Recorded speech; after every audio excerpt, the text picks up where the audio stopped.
Shocking news, Joe Biden's new financial relief plan has been unveiled, and it includes a cost that taxpayers will have to pay billions of dollars towards in order for these stimulus checks to be financed. So people can be getting stimulus payments, everybody, very, very soon. If you want to receive these stimulus payments, well, let's see what Joe Biden says about this. Both members and chambers of lawmakers have unanimously stayed approved, and now they're saying there's a program designed to significantly reduce property tax bills for seniors. There are lingering doubts about the program's survival until the awards start being distributed in the next 3 years. Also, everybody, it's called the Ssdi in New Jersey program. It's for New Jersey homeowners ages 65 and above, offering them tax credits that could cover up to half of the property tax bills with a cap of $6,500. It applies as long as the homeowner's annual income doesn't exceed $500,000. The cap on the relief will be adjusted in line with property tax bills, and the program's estimated cost stands at $1 billion when payouts begin in the first quarter of 2026. But some advocates and Republican officials have raised concerns about whether these awards will ever be realized, and specific provisions in the bill have halted payments. If the state fails to meet its commitments regarding school aid and pension payments, then it's designed for seniors and military veterans only. Moreover, state New Jersey program payments will be obstructed if the state is unable to make them while maintaining a surplus equivalent to 12% of annual spending. Some Republicans argue that these conditions, combined with a recent dip in New Jersey's revenue, virtually ensure that the New Jersey payments will never be made. Others criticize the $500,000 income cap, suggesting that it directs aid toward the residents who don't even require assistance with property tax. The Texas state legislature also approved a law this year that will increase the homestead exemption, and voters will have to approve this in November because it will require a change to the Texas Constitution.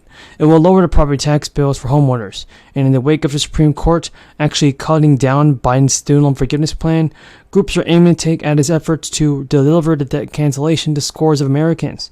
This past Friday, the Institute and Mechanic Center for Public Policy filed a lawsuit against Joe Biden's plan to cancel federal student debt. The groups are asking the court to halt the program, which they argue violates the federal law because the administration didn't even produce it through the rulemaking process and offer the public the opportunity to weigh in. The groups argue that for Congress, well, it's going to create the first income-driven plan in the 90s. Never give the department the authority to count non-payment as payments, and they say the same is true for the public service loan forgiveness, in which the public sector and non-profit workers can have the balance of their loans forgiven after 10 years of service. As part of the income-driven repayment plan, well, the department also gave people working toward policy service forgiveness credits for periods as long as their long-term forbearance. Rhode Island, Jack Reed, Chairman of Armed Services, and I thank him, Senator Wicker, and so many others for their great work. Well, look, let's look at what's happened. The past few weeks in the Senate have shown the power of working in a bipartisan manner. NDAA is a prime example of how Congress can work together for the American people. We have a very divided country. We have a divided Congress, but nonetheless, we were able to come together and pass a bill overwhelmingly on one of the most important year limitation date as the crisis pushed back the 2019 filing date by 3 months. Under the law, lawmakers and taxpayers generally have years to file and claim their tax refunds. That's if you don't even file a return within 3 years. The money becomes the property of the U.S. Treasury Department. And now, if you reside in the state of New Mexico, keep an eye out on your bank account. The New Mexico governor says that the latest round of rebates will go out mid-June,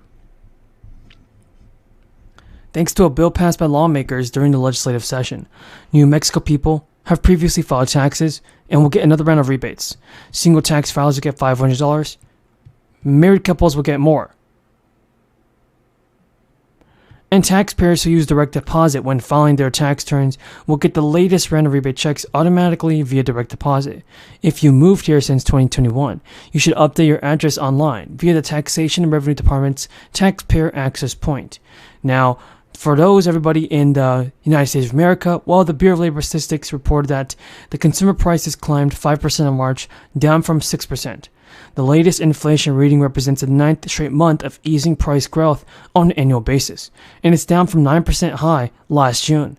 But it's still well above the Federal Reserve's 2% target, among the key categories still seeing outsized paced growth, and now it's climbing 8.5% from March 2022 to March 2023, which hit 8.3% growth. As a result, cooling inflation won't really have proved much solace to consumers in its demand that the Fed is aiming to address by raising interest rates. Food and rent are among the categories that continue to have the largest price increase. Food prices already climbed 10%. In the same month, rents had the largest one-month increase on record, climbing 8.2%, and rent data is even considering a lagging indicator, meaning surveys are slower to capture real-time changes because mostly, Schumer, however, did not specify whether he would bring the $35 cap up by itself or as part of a larger bipartisan bill with Susan Collins.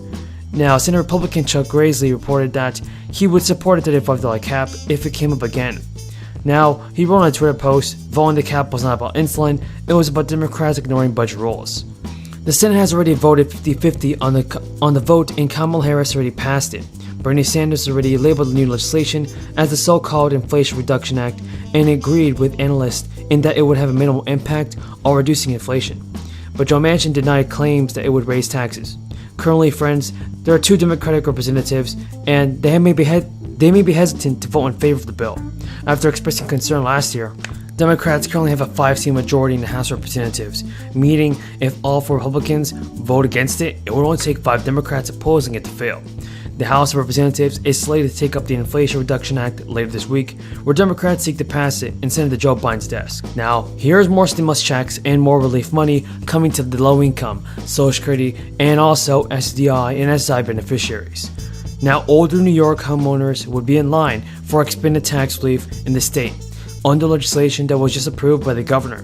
The measure will allow local governments to increase the maximum allowable income eligibility for the property tax exemption to $50,000 for people who are 65 and older.